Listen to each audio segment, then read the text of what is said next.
Airport Layover.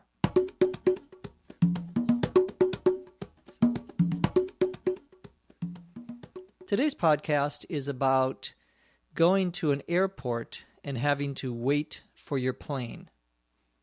Let's get started. I was going to see a friend of mine in Oklahoma City and decided to use my frequent flyer miles. I booked a flight, but the only one they had a long layover in Denver. I had 3 hours to kill, and I decided to get something to eat at the food court. Unfortunately, I didn't check my bags and had my roller bag and carry-on with me. I lugged them with me, but when I got to the food court, all of the tables were taken. Do you want to share my table? Oh, thanks. That would be great. It's packed in here. Yeah, it's always like this on Friday afternoons. You must travel a lot. Yeah, it's part of my job. It looks like you've got a lot of stuff with you. Do you want me to keep an eye on it while you get your food? Thanks, but I think I'll take it with me. But if you could save this seat for me, that would be great. Sure, you got it. We're spending some time in the airport in this podcast. The podcast is called Airport Layover. A layover, Layover, all one word, is when you have to take a plane to another city, but you can't go directly from your city to the city you're traveling to. You have to stop at a third city and get another plane to take to your city. For example, if you were going to fly from Los Angeles to London, you may have to take a plane from Los Angeles to New York and then a second plane from New York to London. We would call that a layover. You have a layover in New York. Well, this is about an airport layover. The story begins by Anne saying that she was going to see a friend of hers in Oklahoma City. Oklahoma City is in the state of Oklahoma, and Oklahoma is located right in the middle, really, of the United States, just to the south of the middle part of the United States. In the center part, Oklahoma is north of the state of Texas, south of the state of Kansas, and that is Oklahoma. Well, Oklahoma City is where Anne is going. She says that she decided to use her frequent flyer miles. Frequent flyer miles refers to a program that many airplane company airlines have, and that is that if you fly, every time you fly, they give you certain number of points, and if you get enough points, you can have a free flight. You can get a free trip. So we call these programs frequent flyers because of frequent means something you do a lot, many times, and flyer is a noun, is the person who flies, is called, in this case, a flyer. So the frequent flyer miles or points is what she's using. She's going to use those to get a free airplane ticket to go to Oklahoma City. Well, she booked a flight, and to book, B-O-O-K, as a verb, means to make a reservation. She reserved a place on the plane. She reserved a ticket for herself. We use the verb to book for planes. You can use it for hotels. I booked myself into the hotel. Or I booked a hotel room. Means I made a reservation. I called the hotel and asked them for a room. Well, she books a flight or a trip to Oklahoma City, but the plane didn't go directly from Los Angeles. She had a layover in Denver. She had to stop in Denver first before she could go to Oklahoma City. She then says that she had 3 hours to kill. When we say we have time to kill, K-I-L-L, we mean that we have extra time that we don't have anything else to do. Usually it's time that you would prefer not to have to just be somewhere. But sometimes, for example, when you are traveling, you have a layover, and the layover may be 1, 2, 3, maybe even 6 or 7 hours in the airport. Well, you can't go anywhere else, so you have to kill that time. You have to do something to keep yourself busy because you don't have the option of leaving. You can't leave that place. In this case, you can't leave the airport. So she has 3 hours to kill in the airport. Her layover is 3 hours, we would also say. She has 3 hours to kill, so she decides to go and eat something at the food court. The food court, F-O-O-D-C-O-U-R-T,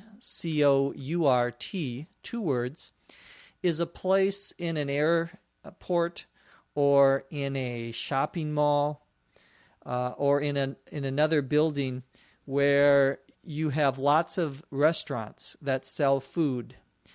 And they are usually restaurants that you walk up to and order your food, and you take your food and you sit at a table. So there'll be a large area with lots of tables and then several restaurants. Often these are fast food restaurants. Fast food means that they give you your food quickly. Restaurants like McDonald's, hamburgers, that's a fast food restaurant that you would probably see in a food court. Well, she goes to this food court in Denver. She says that unfortunately she didn't check her bags. To check, C-H-E-C-K, your bags, or bags, B-A-G-S, means, well, first of all, the word bags here means your luggage. So someone says, how many bags do you have when you're traveling? They mean how many pieces of luggage, how many suitcases do you have, or other sorts of bags. To check your bags means that you go to the ticket counter at the airport, and the ticket counter is where you buy tickets and you can reserve your tickets. It's also where you check in. To check in means to say, yes, I'm here, and they give you what's called a boarding pass, and that's like your permission to get on the airplane. Well, when you go to the airplane or airline ticket counter at the airport, you can give them your baggage. You can give them your luggage. Baggage is another word for luggage, B-A-G-G-A-G-E. So your baggage or your luggage, you give them that, and so you don't have to take it with you on the airplane. You don't have to take it all the way through the airport. When you land at the city where you are going, in this case, Oklahoma City, you can go and pick up your luggage. The area where you go to get your luggage in the airport is called the luggage claim area. Claim, C-L-A-I-M, is here means the same as to pick up, to get back. So you go to the luggage claim area or the baggage claim area to claim your luggage, to get your luggage. Well, in this story, Anne did not check her bags. She instead had a roller bag and a carry-on with her. A roller, R-O-L-L-E-R, bag is a suitcase that has wheels on it and that you can fit easily in the airplane. When you go into the airplane, you have two places you can put your luggage or your bags. One is in front of you, below the seat of the person in front of you. The other is in what we would call the overhead compartments. The overhead, O-V-E-R-H-E-A-D, all one word, overhead compartments. A compartment is just a space. An overhead is something which is, you can guess, over your head, so something above you. The roller bags are designed to fit into the overhead compartments. They sometimes call the overhead bins, B-I-N-S. It's the same thing, an overhead compartment, an overhead bin. So you take the roller bag and put it above you. She has a roller bag in our story, but Anne also has another carry-on. Carry-on, C-A-R-R-Y -O-N, is any luggage that you take with you onto the airplane. So technically, actually, the roller bag is also a carry-on. But when someone says, I have a roller bag and another carry-on, and a carry-on, they usually mean a smaller bag, like a purse, for example. Anne says that she lugged her roller bag and her carry-on with her. To lug, L-U-G, as a verb, means to carry or to take with you, but the idea is that it is difficult. It causes you problems. It's, for example, very heavy or very big. So you can lug something which is difficult to move or gives you some problems. That's the verb to lug, to move something big or heavy. There's another word that you will hear, a Yiddish word, which is to schlep, S-C-H-L-E-P. It's a word that you will hear in cities like New York or Los Angeles with a large Jewish population, that language of Yiddish. And we have lots of words in English now that come from Yiddish. Schlep is one of them. And it means the same as here, to lug, to carry. Well, Anne says that she lugged her bags with her, and when she got to the food court, all the tables were taken. When we say the tables or the chairs are taken, we don't mean somebody takes them from you. We mean that there is somebody already there, someone already sitting in that space. So, for example, you could be at a movie theater and you're with your friend and you sit down and your friend goes to buy some popcorn and some soda. Someone comes to you and points to the seat next to you where your friend is going to sit and says, "Oh, is that seat taken?" You say, "Yes, this is taken." Means someone else is already sitting here. Well, all the tables were taken in the food court. A man sitting at one of the tables asks Anne, "Do you want to share my table?" To share, S-H-A-R-E, means that you let someone else use something that you have. You are both going to use it. That is to share. We also use that verb to share sometimes to mean to tell a group of people something that you feel or some opinion you have. We may say, "Does anyone want to share their opinions?" Meaning tell the rest of you. And it's usually with a group of people, but doesn't have to be. Here, however, share has the more common meaning of to let someone else use something that you have. Anne says, "Thanks, that would be great. It's packed in here." It's packed, P-A-C-K-E-D. When we say it's packed in a place, we mean there's lots of people there. It's very crowded. There are many people in a small space. We say it's packed. You can say that about a plane. You could say that about a restaurant. You could say that about a movie theater. Any place where there are lots of people, you can say is packed if there are a lot of them or too many of them.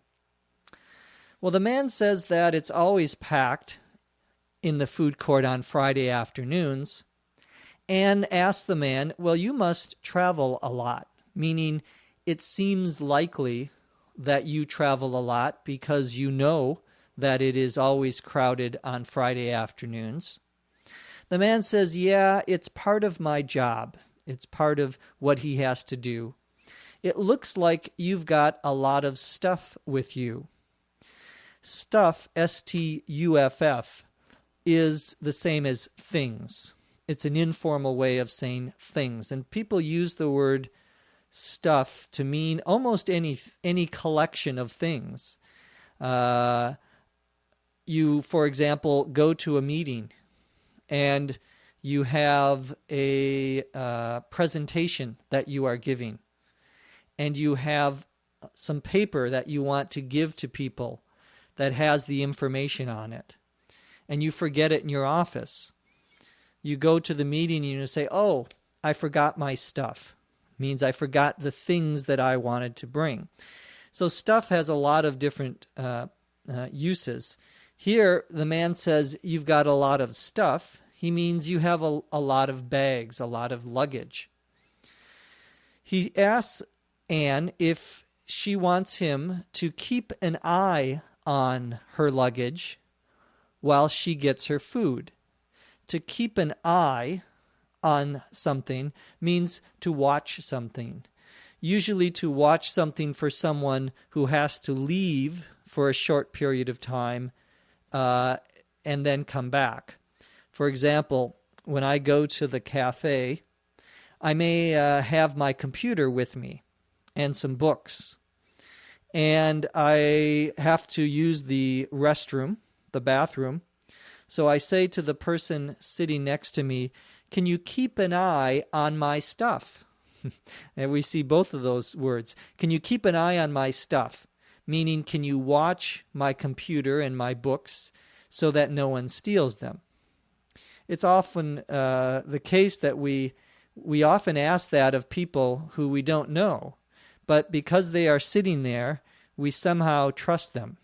I think someday I'm going to ask someone to watch my stuff, and I'm going to come back, and my stuff and that person are going to be gone. I hope that doesn't happen. Well, Anne says that she decided that she will take her stuff with her. She says, thanks, but I think I'll take it with me, or take my stuff with me. This means she does not want to leave it there with the man. She's going to take it herself, and that's probably a good idea. You don't want to trust people in a place like an airport, a public place, people that you don't know. There are lots of thieves, lots of people who steal things in airports, so you have to be very careful. Well, she says that she's going to take it with her, but she asks the man if he could save this seat for her. To save, S-A-V-E, a seat, S-E-A-T, means to say to anyone else who wants to sit there that seat is taken. So I'm going to make sure no one else sits here. I'm going to save your seat. And people do that, again, to use the example of a movie theater. They may come to the movie theater and their friend hasn't arrived yet.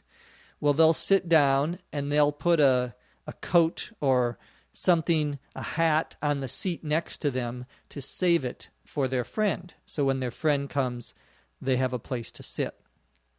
The man says, sure, he can save Anne's seat. And he ends by saying, you got it. You got it. is the informal way of saying you have it, you have got it, or you've got it, but you will sometimes hear people say you got it.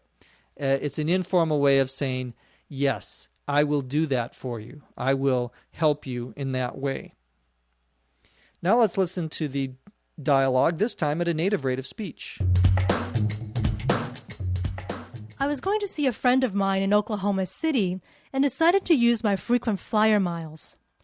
I booked a flight, but the only one they had a long layover in Denver. I had 3 hours to kill, and I decided to get something to eat at the food court. Unfortunately, I didn't check my bags and had my roller bag and carry-on with me. I lugged them with me, but when I got to the food court, all of the tables were taken. Do you want to share my table? Oh, thanks. That would be great. It's packed in here. Yeah, it's always like this on Friday afternoons. You must travel a lot. Yeah, it's part of my job. It looks like you've got a lot of stuff with you. Do you want me to keep an eye on it while you get your food? Thanks, but I think I'll take it with me. But if you could save this seat for me, that would be great. Sure, you got it. The script for today's podcast was written by our own Dr. Lucy Say. Remember, you can email us your questions and comments about this podcast. You can go to our website at eslpod.com or just send us an email. Our address is eslpod@eslpod.com. From Los Angeles, California, I'm Jeff McQuillan. Thank you for listening. We'll see you next time on ESL Podcast. English as a Second Language podcast is written and produced by Dr. Lucy Say, hosted by Dr. Jeff McQuillan.